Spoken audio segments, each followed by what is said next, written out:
আগ্রাসী তিস্তার ভাঙন, বন্যা ও বাস্তুহারা মানুষের আর্তনাদ নিরসনে টেকসই সমাধানে দ্রুত তিস্তা মহাপরিকল্পনা বাস্তবায়নের দাবিতে মানববন্ধন করেছে বেগম রোকেয়া বিশ্ববিদ্যালয়ের বৈষম্য বিরোধী ছাত্র আন্দোলনের শিক্ষার্থীরা। ৩০ সেপ্টেম্বর বিকেলে বেরোবির প্রধান ফটকে বৈষম্য বিরোধী ছাত্র আন্দোলন এই মানববন্ধন আয়োজন করে।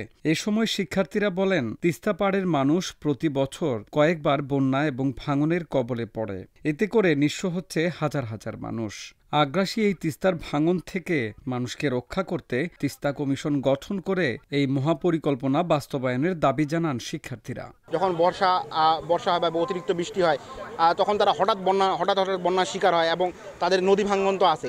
এই যে ভারত সরকারের ন্যায্য পানির হিসাব দেয় না এবং অবৈধ নদী শাসন করে তারা। আমরা মনে করি তারা যেহেতু ন্যায্য পানির হিসাব দিচ্ছে না, আমরা চাই যে তিস্তা বাংলাদেশের পক্ষ থেকে তিস্তা মহাপরিকল্পনা বাস্তবায়ন হোক এবং এই বাস্তবায়নের মাধ্যমে এই অঞ্চলের মানুষের উন্নতি ঘটুক। আমরা আজকে এখানে দাঁড়িয়েছি যে তাদের এই দুর্ভোগটার আসলে স্থায়ী সমাধান হওয়া প্রয়োজন। আসলে এই স্থায়ী সমাধানের একটি আসলে পথ আমরা মনে করি যে তিস্তা মহাপরিকল্পনা দ্রুত বাস্তবায়ন।